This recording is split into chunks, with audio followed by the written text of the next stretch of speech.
I'm starting the recording. So, hi everybody. Good afternoon. Good summer afternoon, I guess. As I said before, my name is Howard Birchman. Many of you, excuse me, may know me. I'm with Housing Innovations. We've had the privilege of working with the Rhode Island Continuum of Care, especially on this HUD NOFO process for quite a number of years. And it is always great to be able to work with this group on this process. We've got some presentation to make, and we should have plenty of time for questions and the like at the end of the session. So thank you all for joining Find us. contract details quickly. And also, if people could keep themselves on mute unless they have some question to ask, in which case feel free at any time. By the way, if anything during the presentation is at all confusing or anything like that, feel free to stop and ask for a clarification. And also, as I said, we'll have plenty of time for questions at the end. Um, so just a bit of the time frame that we're working under. Uh, so here we are now having our webinar for new projects. We're going to ask you to do the submission in response to this by June the 12th. It's really, we'll talk about the contents of the submission. I think it's relatively limited, so it's reasonable. It's very similar. It's almost identical to the amount of information that we've asked in years past at this stage. The goal is to get sufficient information just to be able to get an understanding of the project, but not to be an overwhelming amount of burden on the respondents. We expect, remember, depending on how many we get, also, we've got a lot of new project types this year, which I'll talk about, in the upcoming slides that we haven't had before. So it may take a little longer to be able to review all of the submissions that are in, but we expect and hope on or about July the 9th to be able to notify people of the status of their application. HUD has said that it is their intention, they said they are forecasting that they're going to release the NOFO for 2026 on May the 29th. It's unusual. HUD actually has not issued a forecasted date for issuing the NOFO. I can't recall them ever doing that. And they may very well do that on the 29th. So we're saying that I'll talk about it a little more, but there could be some reasons to why that schedule might not happen exactly the way HUD said it will, but that's currently what they're saying is going to happen. If that happens, if we see the NOFO at the end of this month in about, less than 2 weeks time or so, then we're going to expect folks, and the process is that once you have submitted your initial proposal for the project, when HUD's online application portal eSnaps opens up, you're then going to be expected to go online and enter your full application into the eSnap system. Again, if the NOFO is issued at the end of this month, we would expect you to have that done within 2 months at the end of July. Obviously, if HUD schedule shifts, that deadline would shift too as well. If that's the schedule, then we're going to hope to basically have all our projects in eSnaps and ranked according to HUD things by some time in mid-August and be able to publicly post it. And HUD is saying that their intent deadline for the whole NOFO process is August 26th. If that is the deadline, obviously we will submit the entire application, which, remember, in addition to all the project applications, is also going to be the very detailed COC application that has to be completed on that schedule as well. Whoops, I missed something. No, I didn't. Okay. Um, where is I apologize. Um, oh, I'm I'm missing a slide. Okay. I don't know why it didn't translate to the thing, but the slide that I want to get to next is, remember, everything that I'm saying here is very tentative. HUD has not released this NOFO. The information about the contents of the NOFO are based on the last NOFO that HUD issued, which was the NOFO for fiscal year 2025. HUD never, although HUD released it, they never made it formal. It was basically blocked by the court order. but HUD has gone around the country in listening sessions and said that that basically is going to be the template for the NOFO that they intend to issue. So everything we're talking about is based on that, but it's entirely possible that when they ultimately get around to issuing the NOFO for 2026, there may be some differences. And certainly if there are any differences between what we have said and what comes out of the NOFO, we will promptly inform you as to what those differences are. We just are basing it on what it is that they've told us. Another thing about the schedule, there are a lot of things that could impact this HUD schedule that they have released. First off, HUD has yet to release the grant inventory worksheets. The grant inventory worksheet lists every grant that is eligible to be renewed or reallocated in the competition. That is critical information for us in order to complete the NOFO process. HUD has never released a NOFO without first issuing a grant inventory worksheet. This could be an unprecedented year. Who knows? Just historically, they've not been able to do it without issuing the grant inventory worksheet. That is a process that always takes at least 6 weeks to complete. So it's a reason why there might potentially be a delay. Who knows? The other thing is there is the possibility that there may be some court actions taken against this NOFO. There have been court actions that were taken against the HUD's attempts to issue the fiscal year 25 NOFO. One of the conditions that HUD imposed in the fiscal year 25 NOFO that they seem to be saying they're going to continue to impose is a cap on the renewal of permanent housing grants to no more than 30% of the annual renewal demand. It's possible, since that really is very different from how the program is operated and how all the grants are funded, that might be the subject to some litigation that may come up. So there are things, who knows, that could affect the schedule and could push it back further in the year. But again, until something definitively changes things, we're going to act as if this is the schedule that we are working with. Okay, so things that we expect coming out in this NOFO are, first of all, they're going to very clearly expand the pool of eligible new project types. In the past, it's only been permanent housing. It is virtually certain that new project types in this competition will include transitional housing. The current administration is very keen on the transitional housing model. In addition to that, they are opening up.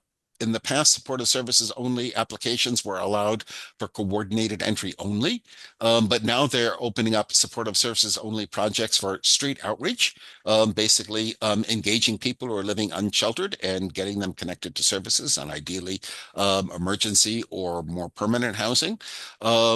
Also, you can do a supportive services only application for enhanced supportive services, which could be very useful. It would be just for services only.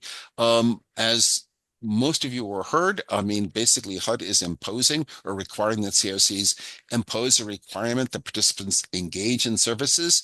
In the transitional housing model, HUD is even more specific, saying that they expect there to be 40 hours a week of structured services. So it may be that submitting an application for enhanced supportive services will be useful to organizations in meeting these increased services requirement that HUD is imposing. As I've already said, we expect that HUD is going to seek to limit the renewals of existing permanent housing projects to no more than 30% of the annual renewal demand. This would have a huge impact on the current inventory, but you all have been familiar with this because we've been battling or grappling with this for many months at this point in time. Congress, in funding HUD for this year, said that they could set tier one no lower than 60% of the annual renewal demand. HUD initially had tried to do it at a much lower figure than that. Congress has stipulated the 60% mark.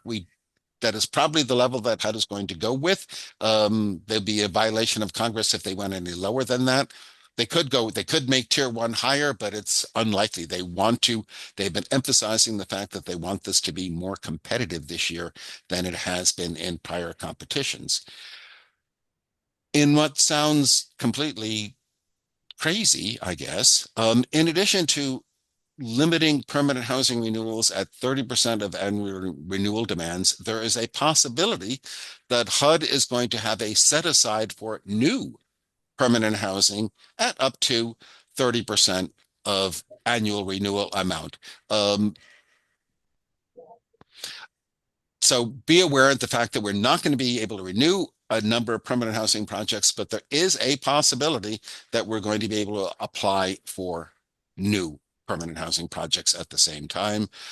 I'm sure you all have heard this. The current administration has no kind words for the housing first model, and is basically standing it on its head.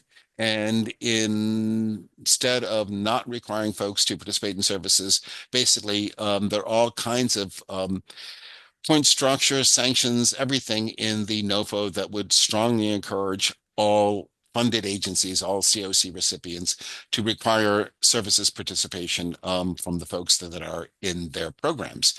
We're working, of course, on developing a services participation agreement that can reflect our values, help to sustain the goals that we're doing, and yet meet, the compliance requirements, so as to be basically score quite a number of points in the competition that are going to be arranged around the service participation requirement. There are those who feel that HUD seems to want to sort of move funds from some COCs to other COCs. One way in which they might do this is the scoring rubric for the COC application will be changed dramatically. That may impact some COCs that have scored very highly in the past. In addition to that, at least in the 25 NOFO, they gave the opportunity to ask for substantially greater amounts of bonus funding. It was up to 20% of the annual renewal demand. That's what they had in 25. Some folks suggest that when they're looking for allowing folks to ask for a greater bonus amount, it means that some COCs can apply for a lot more money. If the scoring rubric that they've developed favors them, then they were going to be able to basically transfer COC funding from some COCs to other COCs. Obviously, we want to be as highly competitive as possible and prevent that from happening. HUD in the NOFO also went back. The HUD has gone a couple of different ways on the youth homelessness demonstration project grants.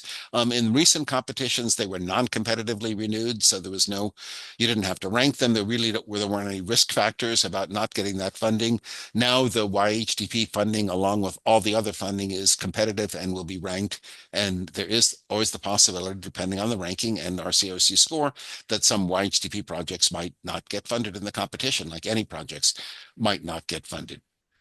Okay, now who should respond to this RFP that has been issued? And basically, the only organizations that shouldn't respond to this are either, and we know the COC coordination team has had contact with folks about the 30% permanent housing renewal caps. If you've got a permanent housing project that can be renewed under that cap and you can submit a renewal application, you're close to the only kind of only organizations that don't need to apply through this RFP. If you have an existing permanent housing, especially rapid rehousing project, and we weren't able to squeeze it under the 30% cap, then you are going to have to submit an application under this RFP to continue your funding. And we very, very, very much want people to submit those applications. Obviously, any organization that's not currently funded to do any of these eligible things, transitional housing, SSO, or permanent supportive housing, and they're an eligible organization to apply for COC funds, meaning they're a nonprofit organization or an agency, a government agency, or a PHA, they're all strongly encouraged to submit new project applications as well. So lots of folks are going to, many more than usual. In the past, the only folks who'd have to submit these applications in response to the RFP were those just wanting to do new projects. Now, sadly, a lot of existing renewal projects will have to respond to this because of this cap on permanent housing renewal.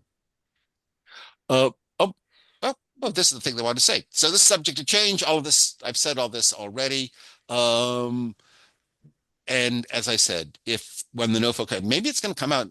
Could you imagine it comes out Friday of next week, Memorial Day weekend? Yay. But if that does, we will actually review it over Memorial Day weekend and let you know immediately that there's something's happened that's different than what we expected. So folks are not doing things that are needless. We do have the website resources. This is being recorded. These slides will be posted. The recording will be posted. Any information that we have clarifying the process, anything that is produced by HUD. We'll post all of that on the website. Request for assistance, go to the COC coordinator as shown here. The process for doing this is, as I think I mentioned, not changed from the past. It's basically, again, if you're going for either the regular or the DV bonus, I didn't make enough reference to that, but I will in a second. But we can apply for both regular projects and DV bonus projects here. All of those respond with the application as requested here. Those organizations who are selected to continue will then be notified and pay attention. You'll be required to submit that application in eSnaps. When that online application portal finally does open for this process, we'll do a training session for folks as well, because there's sometimes changes in there and no one goes in there except every few years. So it's easy to get confused as to how that system works. And again, we know that the eligible organizations are really any nonprofit organization is eligible. We just expect people to have experience serving the folks that they intend to serve. So here are a little more detailed descriptions of the kinds of new projects. These are the non-DV projects that we're talking about. So under the assumption that HUD has a set aside for new permanent housing, which they said they were going to in the 2025 NOFO, if that happens, that means that you can apply for new permanent supportive housing projects. It is likely that HUD is going to try and restrict the eligibility for these permanent supportive housing. HUD they sometimes run a little afoul of anti-discrimination laws for people with disabilities, but they're going to try to likely target permanent supportive housing to people who are either elderly, generally that's over 62 for HUD purposes, or those who have got significant disabilities which prevent them from being able to work. They're probably going to try and limit PSH to a smaller population than that which we have traditionally served.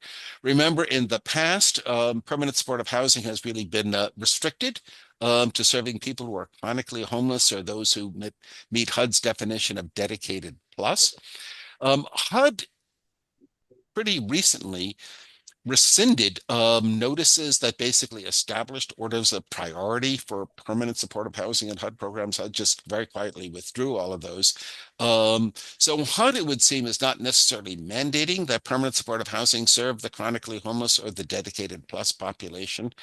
HUD has not, at this point in time, and may not, prohibited COCs from establishing their own prioritization for resources through coordinated entry.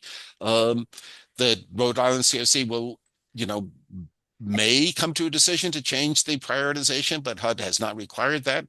So the prioritization standards that the COC has had remain and will remain unless they're changed by the COC. So it is likely that if you're going for permanent supportive housing, even if HUD is limiting restrictions, the current COC policy is really going to try and limit or target permanent supportive housing for those who are have been homeless for the longest period of time and have the most severe service needs, because it is our most intensive resource. Rapid rehousing is an eligible type. Remember, it is permanent housing, but it is time limited. Because of the 30% cap on permanent housing renewals, most, if not all, of the existing rapid rehousing in the COCs probably is not going to be able to renew if they continue that as it stands. It might be possible for people who have a rapid rehousing project that can't be renewed to be able to apply for a new rapid rehousing project. I do not know. HUD is obviously going to issue some kind of guidance upon that. From what they issued in the past, they didn't have anything that specifically prohibited that from happening, but we need to see what's happening. So, but it's potentially, but rapid rehousing would be an eligible new project type. And if they allow new permanent housing, rapid rehousing would be allowed for it. Remember, it is time limited to 24 months. HUD was pretty explicit that they intend to restrict all permanent housing to disabled households, so which is would be a significant change for rapid rehousing. So there is a possibility that you can use these funds for rapid rehousing, but beware the population that you can serve may be restricted. And then finally, and we'll talk a little more about this, but the old is new again. HUD is, in addition to promoting bell bottoms, is encouraging folks to consider the transitional housing model. We'll talk about how you can fund that. Basically, like rapid rehousing, the amount of assistance is limited to 24 months. You can serve people in categories 1, 2, and 4. Basically, that's people who are literally home, people who are at risk of becoming homeless. They set up a threshold factor for new transitional housing projects that the participants are going to be engaged in 40 hours. This was in the 25 NOFO and 40 hours a week of services programming. They may change that. They may continue it, but you need to be prepared if submitting a transitional housing application, be prepared to show that you have a very robust services program. We'll talk about that a little more. But even in some of these roundtable discussions they've had around the country, they talk about at least some of those models being in sort of a clinically supervised program model as well. So some supervised treatment. And their big emphasis, of course, is on having people obtain employment income. Again, supportive services only. Basically, as I said, these are the three models that are available for the program. I mean, all of these would be good priorities. Very useful program types for the COC. Obviously, if it's a coordinated entry project, it's got to be coordinated with the existing coordinated entry system and the organizations that are participating in doing coordinated entry. So if you're not a current coordinated entry provider, should not apply under that category. Okay. And to emphasize, there will be funding under the DV bonus again this year. We secured a lot of resources under the DV bonus in the past.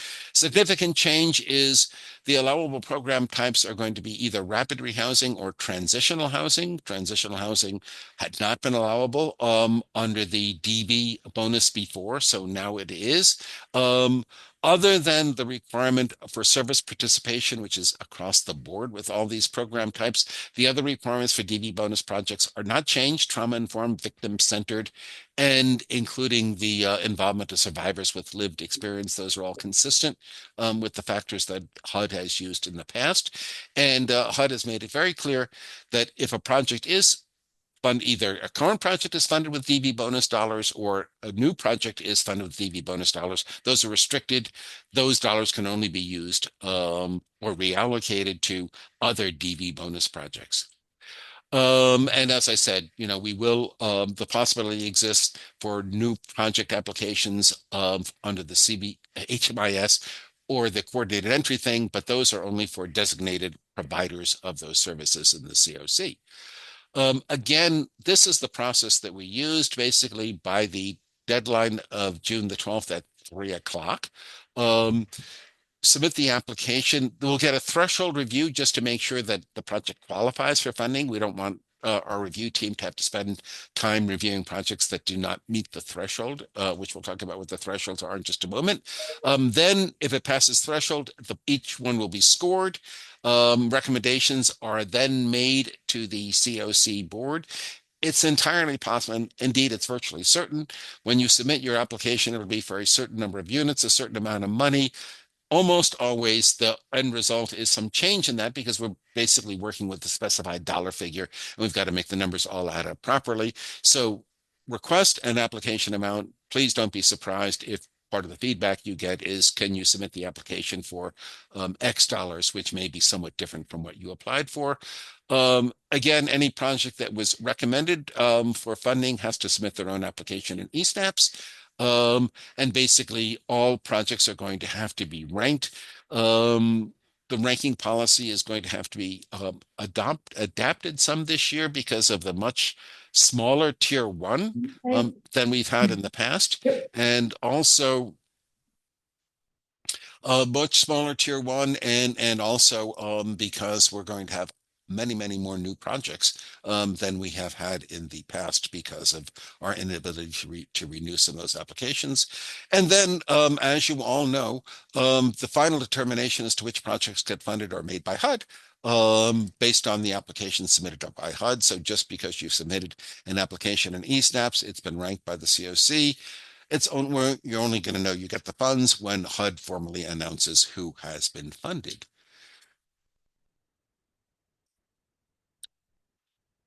I talked about, just want to speak briefly a little bit about transitional housing. Again, as I noted, no more than 24 months. Basically, this is this 40 hours a week of required service participation is really a stumper for lots of folks. Remember, there are a variety of ways that those things can be satisfied. Participation in 12-step meetings could qualify as a meeting the service requirement. Participation in volunteer activities would certainly qualify as meeting that service program requirement. The amount of hours is basically flexible if somebody is employed, so you can reduce that services component by folks being employed. And on top of that, the goal is to assist folks. I mean, if folks are not engaging in services, the response is not to immediately terminate them from the program, but is to seek to re-engage them with services, and is obviously to give people multiple opportunities to re-engage or engage with services prior to terminating them from the program. HUD has established this program goal that half of the participants will have employment income, and we're looking for folks to secure permanent housing and have very low models of returns to homelessness. You can either do this in a single site location, a sober housing model, perhaps, that would, have multiple residents occupying a single structure or group of apartments in a single structure, or you could do a scatter site model. That's a little more less common in transitional housing. They've tended in the past to be more single site based, but if you have a scatter site model for transitional housing, that can certainly work and certainly is acceptable. But remember, regardless of whether it's single site or scatter site, you've got to show that you've got this relatively comprehensive services program. The goal obviously is to move people to housing. I've talked about employment. For folks who've liked the transitional housing model, it seems to be most appropriate to people who are in a transition period in life. So for youth and young adults, it kind of makes sense. They are by definition in a transitional period in life. People who are in recovery sometimes can really benefit from that transitional residence to ease or support their recovery during that period of time. DV survivors as well. Respite or other kinds of care, people who've got some serious medical conditions and are not really able to live fully independently because of that, might be well served in a transitional setting. And if we can, make sure that folks can meet the homeless definition, folks leaving incarceration or other institutional settings sometimes do benefit from being in a transitional housing setting. So sometimes those models can work for folks, and HUD is encouraging it. Now, in submitting your applications, there are basically three different types of new project applications that can be submitted. The first I'm calling a standalone new project. Basically, it's any organization that's eligible to apply for a COC grant that wants to do a new project under those new project types that I talked about, that does not have for the program that you're proposing an existing COC grant. You'd submit what I'd call a standalone new project application. If you've got an existing COC grant and you want to increase the number of units, the number of people that you're serving, or increase the level of services that you are providing to current participants or to future participants, you can submit an expansion application. An expansion application, basically, if it and the renewal application, and basically, remember, you can only expand a current renewal application. If you've got a renewal application, you're expanding it, and that renewal is funded, the expansion will basically just the amount of funding available to the grant will be increased. You'll have the same contract end and start dates as before. So you basically just get additional funding for existing grant. And finally, the option that may be applicable to many organizations that have a current COC permanent housing, especially grant that can't be renewed because of the cap on permanent housing renewals, you might consider submitting a transition application. A transition application basically starts as soon as your existing, basically the start date of a transition project is the end date of your renewal application. A transition application takes your current COC funding and transitions it to another program component. So say, for example, you were going to convert from rapid rehousing to transitional housing. That's what you would do. You'd submit a new transitional housing application that was transitioning your existing rapid rehousing project, that transition application gives you the entirety of that grant term to fully transition from rapid rehousing to transitional housing as we did in that example. So you've got the full 12 months of the grant to make that change. You have no interruption in funding because the new component of the grant starts immediately as to when your current grant expires. So anyone who's got a renewal that we can't renew for the reasons we described, pay some attention to using the transitional project application model. I told about the expansion project. Again, it's to provide additional services or provide more units of housing. You submit both. On that case, you're submitting a renewal application for the existing project and a new project application for the expansion component. What you do for the purposes of this thing is this RFP is you basically just indicate you're submitting a new project application. You're just going to submit the expansion part and indicate in there that you are also going to add this to your existing renewal project. A transition grant, first of all, in order to submit a transition application, you've got to be a current COC grant recipient. So you've got to have that existing renewal grant. That renewal grant has got to be fully eliminated. You cannot partially reallocate a grant and transition it. You've got to fully eliminate that renewal grant and convert it into the new application. So the transition thing, this is where the dates are always so confusing. So basically, we're still waiting for HUD to finish awarding the 25 funds. Those grants are going to expire in 2027. Then we are talking about grants that we're transitioning. We're talking about grants that are going to start in 2027 and end in 2028. The first grant, the earliest grant in RCOC terminates in March. So that means we're going to have a grant that in 3/2027 will start this transition thing, and it'll complete the transition by 3/2028. We have other grants that don't expire until December. And so those will start the transition in December of 27, and they'll complete the transition in December of 28. I'm saying that because say you've got existing rapid rehousing clients that have got leases and things like that. I'm just trying to give you an idea as to, the length of a lease that you could enter into under those existing rapid rehousing grants and still be able to reasonably serve clients. You can, if you happen to have more than one, say, rapid rehousing grant or something, you could actually combine more than one existing renewal grants into a single new transition grant. HUD treats YHDP grantees differently in everything they do. So you can't do the transition process for YHDP, but you can do the replacement process, which is the same thing. So if you do have a YHDP project, for example, HUD considers the joint transitional housing, rapid rehousing programs funded under that model. HUD considers them to be permanent housing, so many of them are going to have to convert. If that's the case, you will submit a YHDP replacement. You can't submit a transitional application. And this thing just explains that time frame that I walked through already. Just remember when you're submitting with the exception of expansion applications, expansion grants can only ask for 12 months, but with the exception of expansion applications, if it is a new project application, you can ask for longer than a 12-month term for the new project application. Strongly consider doing that. Usually it takes a period of time to get grants started up. If you have some additional months in the initial program year, it allows you to adequately start up and fully expend the grant funds, which is what everybody likes you to do. There's so many changes that I would belabor the thing about indirect costs, except for the fact that, if you are applying for a new project app, in the past, it's been hard for folks to fully claim indirect costs because their budgets were already set, they were already established. If you're submitting a new project application, your budget is basically, although if it's a transition, the total dollar amount is specified.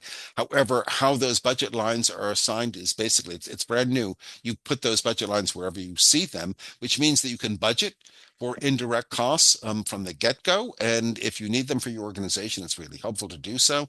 That's why we've given you budget forms that allow you to budget for the 15% de minimis indirect rates. So just emphasizing that, that is a possibility. If it's a new project application, you can fully budget for it.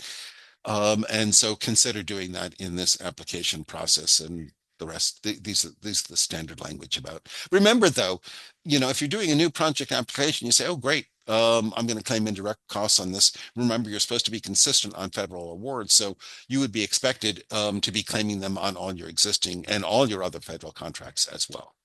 And again, you should use the budget form for indirect if you're going to claim it, and that'll trigger to us that you're going to do it. And when you are submitting the application, by the way, those of you who are like old hands at the eSNAPs game, there is a new wrinkle on the indirect cost things. You've got to go, you may or may not have experienced it because, we've had the craziness about how the 24-25 competitions work, but you've got to go into the applicant profile. That is where now in eSNAPs where you indicate that your intent to claim indirect costs. If you don't see it in your applicant profile and you try to do it in the project application, it's not going to let you. So just be aware of that. If you're interested in direct costs, you're going to have to make sure you said to do that in your applicant profile. We're going to send you, we'll have these slides available. They still have this indirect cost toolkit, which is a really good resource if you're planning on claiming the de minimis indirect cost rate. It really walks you through the process pretty well. Again, you can always claim up to 10% indirect. There's no change here. You know that they are different than indirect costs. Use our budget template. It'll show you how that works. Several years back, HUD opened up the budget line to assist survivors under the Violence Against Women Act. There are two funding lines under the VAWA budget line, the Emergency Transfer Facilitation, and then monitoring compliance with the confidentiality requirements. If you've had any history, if you think there's a possibility that you may serve, or you may have some folks that you're serving who may have an immediate need to get a transfer to alternative housing, consider budgeting some funds in your budget to facilitate that emergency transfer. If you have funds for that purpose, you can help them move, you can provide enhanced security in the residence they're moving to, you can do all kinds of things that are very useful to survivors. So if you are serving a population that might include people who could become victims of domestic violence, consider budgeting some funds to be able to facilitate their emergency transfer and their safety. I said the first thing that's going to happen when applications are submitted in response to this RFA is a threshold review. Basically, you need to certify that you're going to use HMIS, or a DV provider is using a comparable database, that you will follow the seat coordinated entry policies and procedures. So as I said, even if HUD is eliminating their prioritization things, as long as the COC has one, you're going to have to follow it. This bold thing is new. I mean, basically, you're going to have to agree to use the COC service participation agreement. That is an open process. COC is open to all kinds of comment and feedback about that service participation agreement. But when we have one, we're going to have to expect everybody to use it. Standard thing, obviously you can't be suspended or debarred from contracting with the federal agency, have got adequate accounting. New thing, HUD does not like the idea of safe consumption, needle exchange, any of those things. So they're going to ask you to certify that you do not have any housing projects that operate safe consumption sites. It is likely that HUD would not fund, if they can find that an organization was providing that service to folks, it is likely that HUD would seek not to fund projects submitted by that organization. So be aware of that. Obviously, you have to describe in your project that you're serving an eligible population. And, I mean, all funds other than those funds on the leasing budget line have got to be met by 25% in matching funds. So you've got to show they've got the capacity to meet the match. Those are the threshold criteria. And scoring criteria, not the only significant change in scoring is now we are going to, everything stands on its head. So last year we would have scored you on your compliance with Housing First. Now we're going to score you on your compliance with the service participation requirement. We have no choice. And so basically we're going to ask that you certify that you will. And if you're a transitional housing project that you can meet, assuming that HUD continues that 40-hour requirement, you can show that you can meet that requirement as well. And then the rest are the factors that we've had before, that you've got experience, that you can manage funds, but all these things are all the standard criteria that we have used in the past and are standard for what HUD is doing with. So big changes are just that you're going to require service participation and you're not going to operate safe consumption. Also, as in the past, HUD is going to provide or likely to provide some bonus points. That's going to be bonus points to the COC on our COC application if we can demonstrate that we have just one new project application that meets either of, we want to meet both of these leveraging things. This is the same, we've had this before, these exact ones that they've had in prior competitions. To meet the healthcare leverage, the language is very similar to what it's been in the past, but it's slightly different. If you've got a provider who is offering substance use treatment, then they have to provide access to treatment to all those who qualify to participate. In years past, we would have said qualify and choose to participate. Choose to participate is out the window. Basically, now they have to provide access. If they can say they can provide access to all participants who qualify for that substance use treatment service, then we can get the healthcare bonus. The other one is if it's not a substance use treatment provider, if they're either a behavioral health or a healthcare provider, then they can commit, and it's got to have a dollar amount of behavioral health or healthcare funds up to at least 25% of the funds that are requested in the application. And then there's a housing leverage. This a whole other one, a housing leverage bonus thing. If you've got housing from a source other than COC or ESG that can either support 25% of the units or 25% of the participants, that's again any source other than COC or ESG, then you meet that leveraging requirement. Any new project application submitted in response to this RFP that meets either of those requirements will get 10 bonus points in their scoring. These are, as I said, the budget forms. This is the example of the indirect one. By the way, if like on this form, you're just supposed to enter data into the yellow colored sections. The rest is supposed to, and then will compute by itself. If you see in the indirect column, if it's shaded out gray, that's to indicate to you that that budget line is not eligible. You can't claim indirect on that budget line. So if it's shaded out gray, don't claim indirect on it, but do claim it on all the budget lines for which it is an eligible expense. As I said, the application process, submit your 10-page application to the COC coordinator by June the 12th. Basically, just keep it simple, address the threshold factors, and then address those scoring factors. And you will have it all. And I think, I'm sorry, not quite done. Okay, so I just want to go over the budget lines that are allowable by project type could be useful. Under permanent supportive housing, you can do basically, and you can use any of the budget lines. If you do rapid rehousing, you can only use tenant-based rental assistance. If you do transitional housing, you can assist the housing using leased units or lease structures.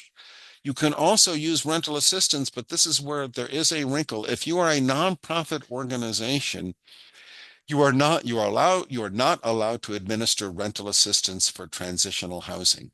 It's kind of crazy, but this was back in the day when HUD was seeking to discourage transitional housing, so they made it a little more challenging for folks to do.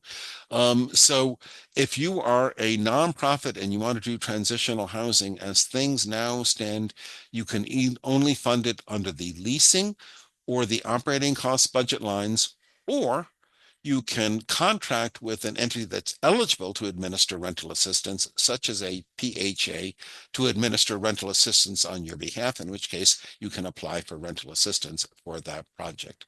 Other than that, you can obviously ask for supportive services, and obviously in supportive services only project type, you can ask for supportive services and administrative costs only.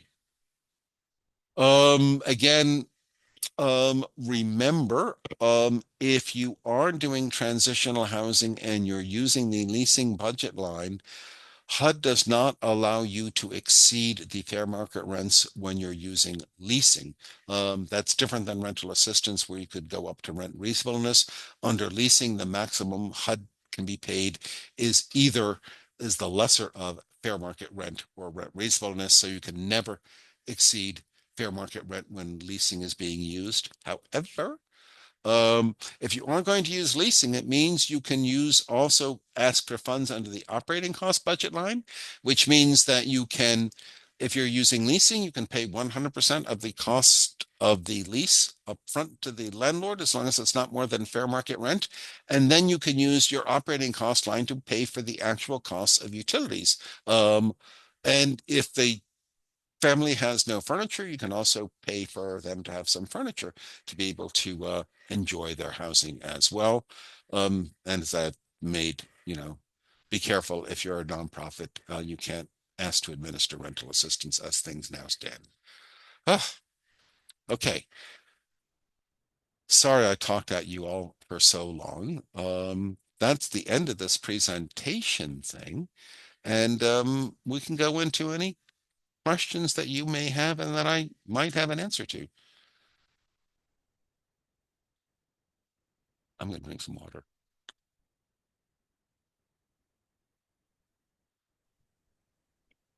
Hi, Oh, can you guys hear me? I can. Oh, great. Hi, it's Jennifer and Joyce from Crossroads. How is everyone? Hi. I have two questions.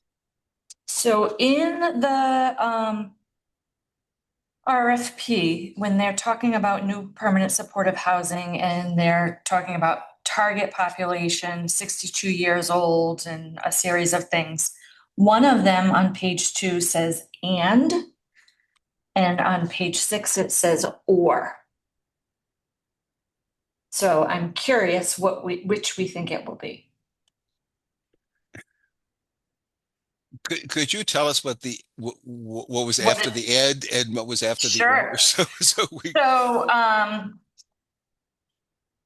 So this is the 30% set aside for new PSH. New Yep. PSH projects should serve people over 62, Yep. people with physical disabilities, Yep. and people with developmental disabilities. Yeah. And then on page 6, Oh, it says or. It says or. same list, but or. Yeah. Yeah. Yep. Yeah. I mean, no, I don't think you have to be over 65, have a developmental disability. And what was the other thing? No, you'd have to have all three. No, would not require all three conditions either. Okay. So I'm sorry, it should have said, Or. I guess you Okay, could say great. and or. I mean, no one's excluded. You could have more than one, but you don't have to have more than one. Thank you. And then my last question is, I'm curious if there will be any funds available for acquisition, rehab, or new construction as people are looking at these new projects? Well, I mean, so here's the challenge. If you ask for capital costs, you must ask for 3 years, a minimum of 3 years worth of funding. And if you just ask for 1 year's worth of funding for like whatever the housing assistance is going to be and whatever the supportive service is going to be, HUD is then going to divide that number. So it means that to do a capital application is I mean, not only is the capital cost high, but all the other budget lines are going to be much higher too, because it's got to be for multiple years. So I don't know that it's excluded, but however, it could be difficult to fit within the allowable funds. I think that would be the consideration. So if it was a large project with a lot of units that would have a lot of services, might be hard to fit that. Mhm. Great. I think that's the greater constraint. So bear that in mind in budgeting and see if you can kind of make it work. Thank you. Joyce, you good? I think so. Okay, See when thanks. it pops up. Well, I see you, Kristen, first. I see you, Elizabeth, as well. So Kristen, go first, and then because Elizabeth Okay. has me. Thank you. Hi, I have a couple of questions. So my first one is just in that last slide you were just talking about the in transitional housing. So just to clarify, you can have leasing and you can have a leasing budget line item and an operating budget line item. Yep. It's not one Absolutely. or the other. Okay. No, and they go together very nicely, actually. Because again, Okay. that's how you can pay for utilities, you can pay for furnishings, you can pay for insurance, which could be very useful, especially since you're signing the leases in your name. Um, Right. so, Okay. so I think, I'd encourage uh, Yeah. you to, and then, I mean, the line between, I don't want to say this, is shelter obviously not allowable on in the COC program, but especially for survivors. I mean, having it, because remember, you can have that unit if you're using leasing, you have to place an eligible participant in that unit, but you don't have to have an eligible participant on day one. So like for a DV, you could lease that unit, have it furnished and available, Mm. for when somebody in an emergency needs it. Right. Right. And as long as Okay. you Yeah. make your best efforts to keep it occupied, Mhm. then it works. And that's everybody. That's not just EV. Anybody using that leasing budget line, you are allowed to basically sign a lease with the owner of the property on day one. Again, you should try and get a participant in there as quickly as possible. But if somebody leaves, you get to under leasing, you get to continue paying that lease Mhm. until the end of the lease term. Okay, great. Yeah, just clarifying that. So then my other question is has to do with the transition application. So if you're doing a transition application, you're saying you get 1 year to have it fully transitioned. Do you get 1 year to get those 40 hours requirement in, or does the 40-hour requirement start right at the beginning of the transition year? I would think that because basically you can anybody knew that you enroll when you're in a transition thing, anybody knew that you enroll into the program, you're going to be enrolling them as a transitional housing participant. So I think that when you enroll that participant is when the expectation is going to of that service requirement to kick in. Now, I mean, That makes sense. if clearly there are some they're really structured substance use treatment. I mean, back in the day, there certainly was, that's what they were. They were, very structured programs. So, if somebody comes into that program and on day one, they're getting 40 hours of services. But I think, there are other models and it could take a while to ramp up. I would think that at a point in time, if HUD were to come and monitor, you should be able to demonstrate that, your participants have Yeah. got this Okay. significant level of participation. Right. Okay. Great. And then the last, I won't take any more time. The last question I just have is about DV bonus. The DV bonus money, you were mentioning what kind of eligible projects there are for that. Are supportive service only projects not eligible under DV bonus, or you listed like rapid rehousing and transitional housing, but not supportive services only?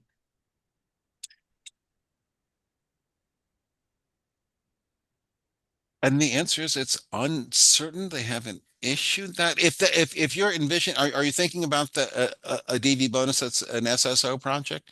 Then Yes. I would certainly submit that.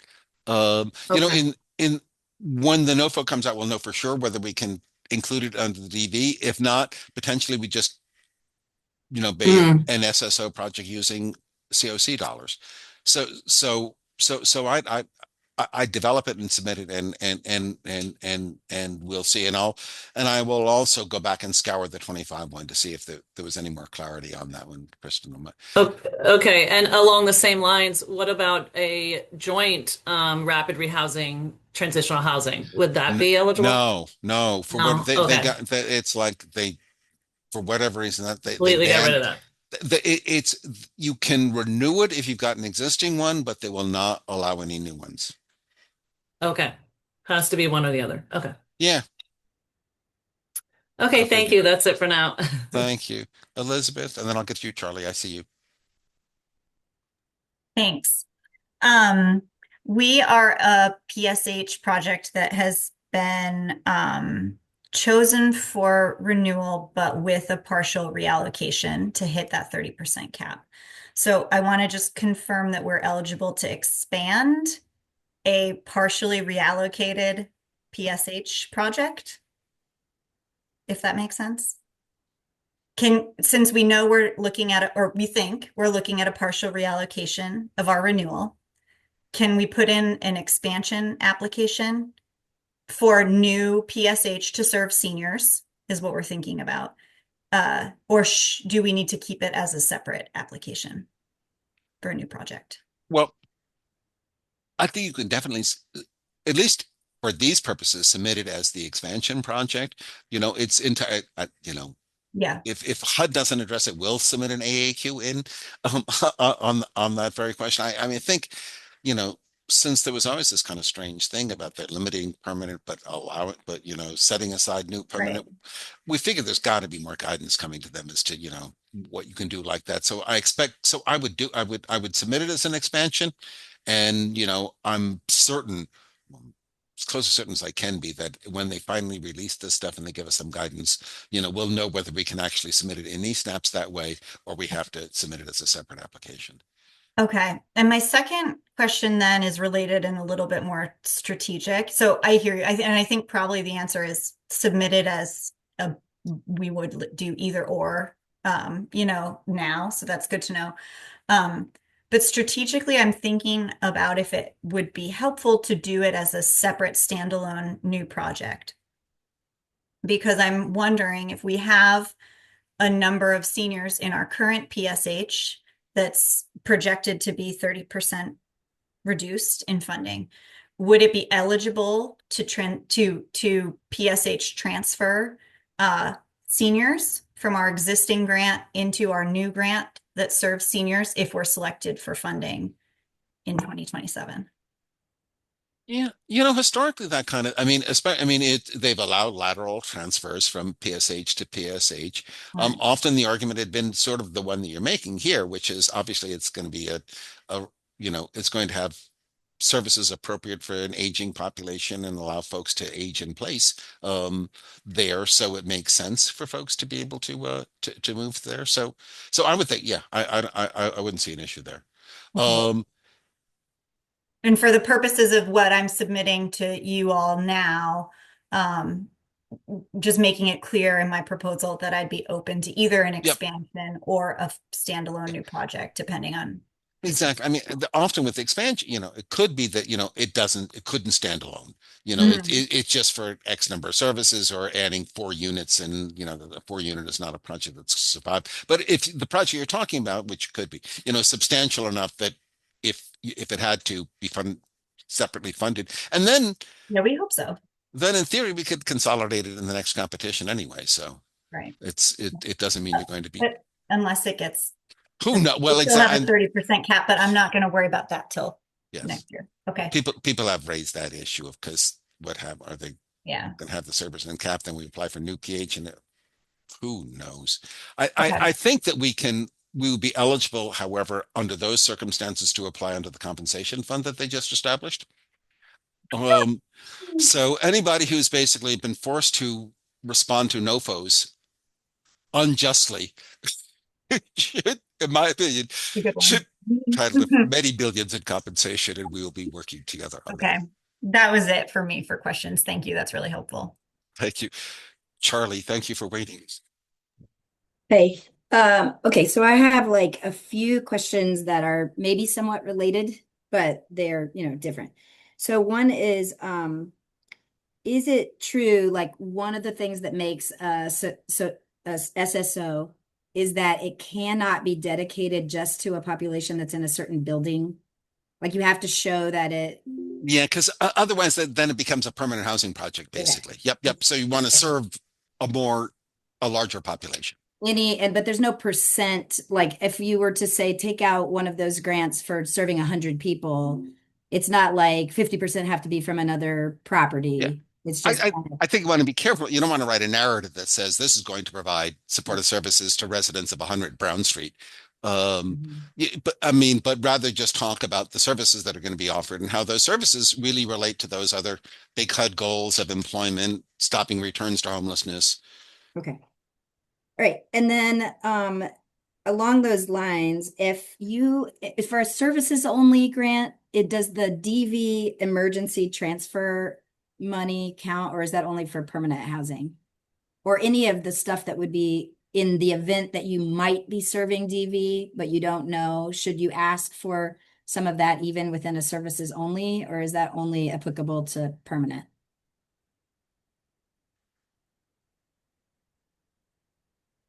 That's an um in moments like this is when I'm gonna go back and read something before I answer the question, because Okay. I don't want to give you misinformation. So let me say, I'm let me let me say Okay, that's fine. I want to Because the confirm one, my understanding about VAWA dollars and SSO.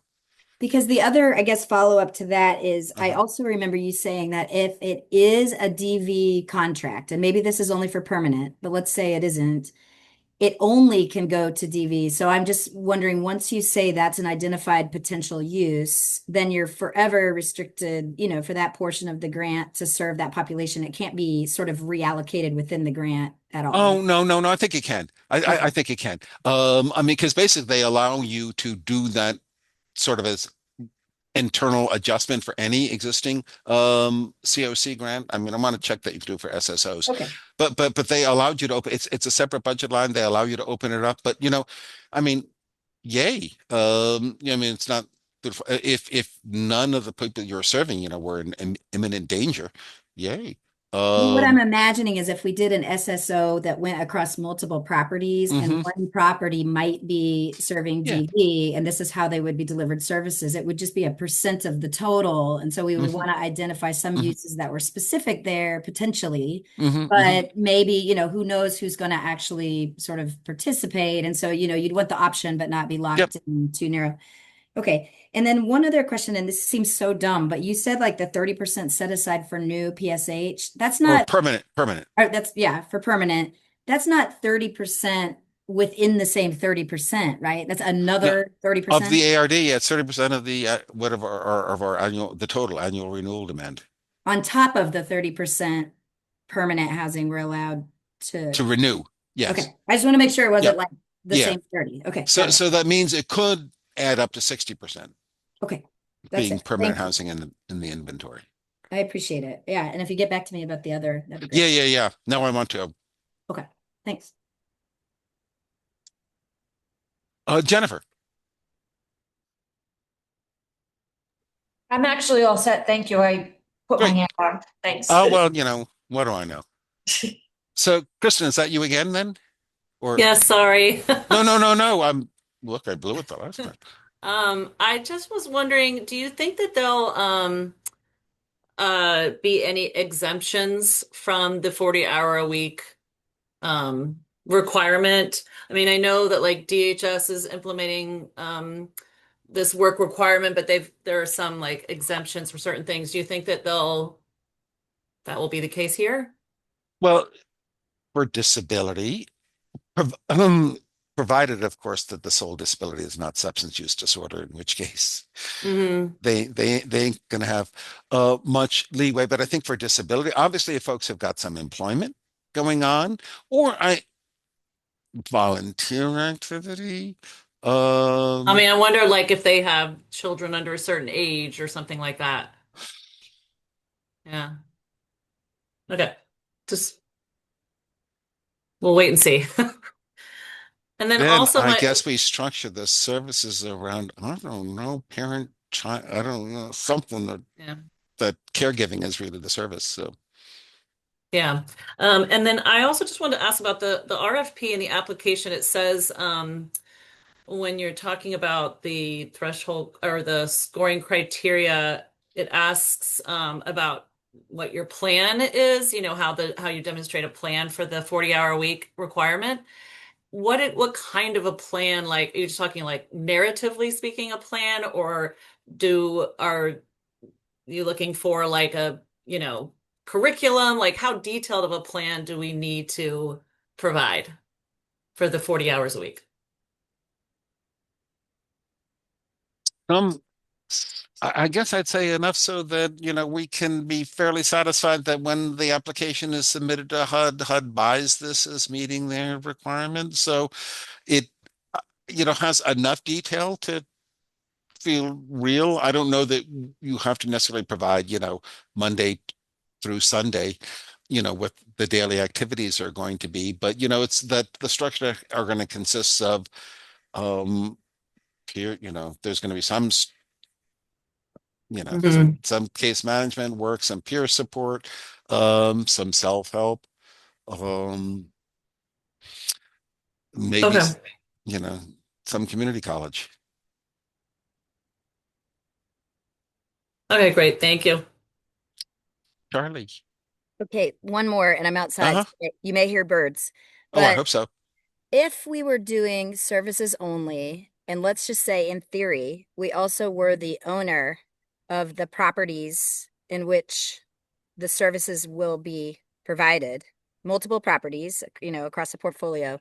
And you talked about the services only have to demonstrate that they're working with the housing provider to meet HUD's goals of the 40 hours and all that. What even is the documentation? And like when you don't own it, that's harder to do. When you do, but they are owned under different entities. So we are different companies within that structure. What do you anticipate is the kind of, I don't know, trail of that? Well, I mean, I think as long as, you write about it and you're describing it as basically being available to all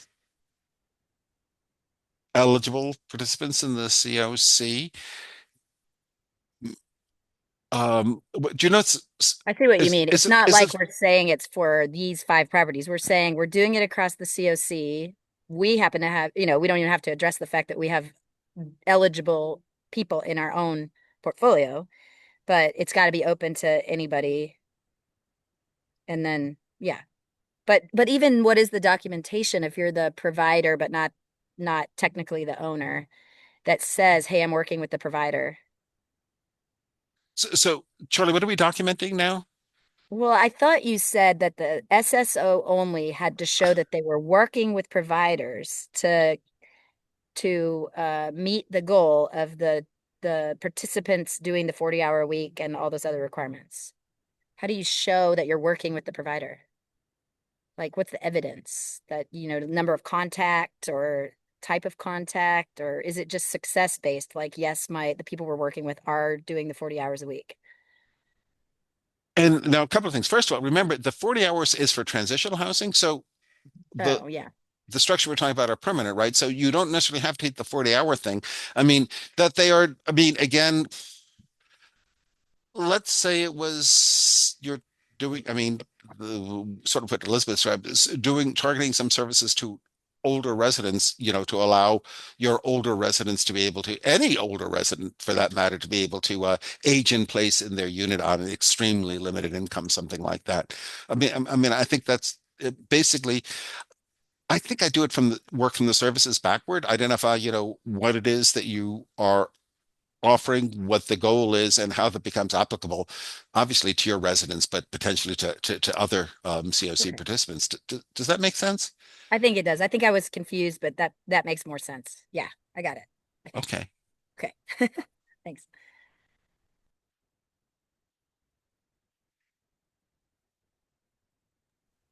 And to just answer the question about how do you demonstrate partnerships if you are partnering with a housing provider or a supportive services provider, an MOU or other agreement that you have, just a written, simple agreement that you have between yourself and the other provider you're partnering with will be sufficient for your application.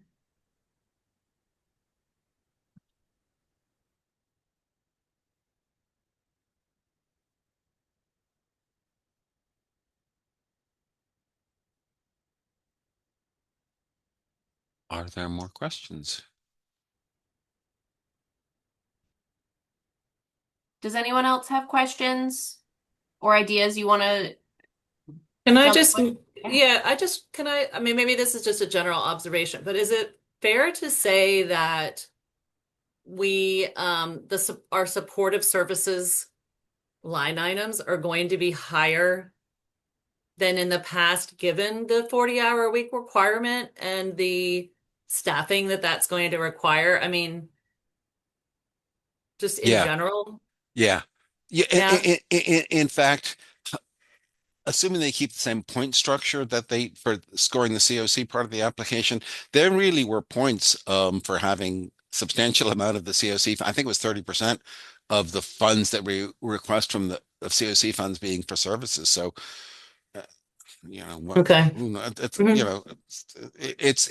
it's very recently, HUD was in the opposite place. They didn't like paying for services. They liked the services coming from somewhere else. Now, they're incentivizing to use their money for services, so.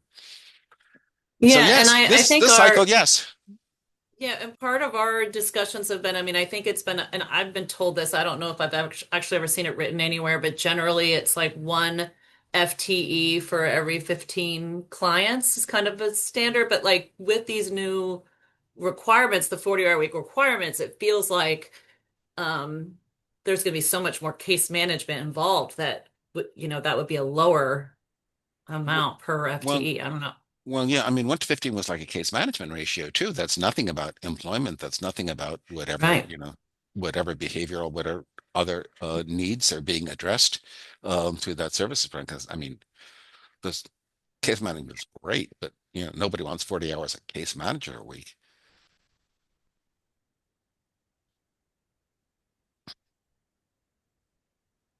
Although it would shorten the length of stay, I bet.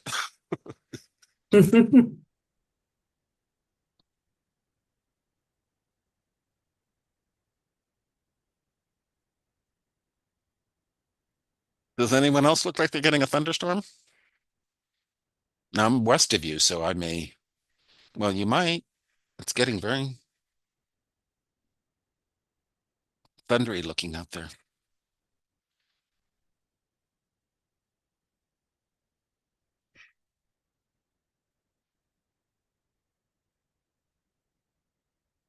Okay, so those of you who are real gluttons for punishment, we're going to do this session again tomorrow morning. So you're welcome to come back. We're having another question and answer session. Clearly, I mean, I know I've got this open question, which I'm going to work on. And if any other, if somebody in tomorrow's thing stumps the chump again, we'll issue some further clarification on whatever they stump him on tomorrow. But I think, well, I'll turn it to you, Sarah. Thank you, Howard. Thank you everyone for joining today. I've been taking notes on your questions. We're going to bundle all of the questions that we get through these information sessions with the questions we've received while talking to grantees earlier this month. And we're going to post an FAQ in the competition section of our website as soon as we compile all of those questions together. So please check that section of our website. That is where the most up-to-date materials and information will be. And we're also available to you, myself and Rosa, we're the COC planning team, and we're here to support all of our grantees and applicants. So please come to the information sessions, come to the office hour that we have scheduled next week, but you can also reach out to us. You can give me a call, send me an email, same for Rosa, although she's out for the rest of this week. So please contact me if you have questions this week. But please reach out to either of us and let us know. We're happy to meet with you privately, happy to jump on a phone call, happy to pursue information if we don't have it immediately when we talk to you. We're here to support you through this. We're grateful that everyone is on board to make this challenging transition with us. We couldn't do this without you. So let us know how we can support you. Thank you. Thank you. Thanks. Thank you.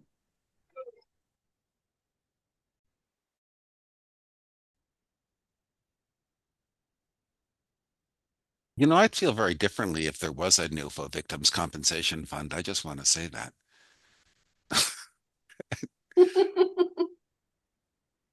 I hadn't heard about a compensation fund, so that's interesting Well, information. well, that was the I'm trying to hold on. Shh.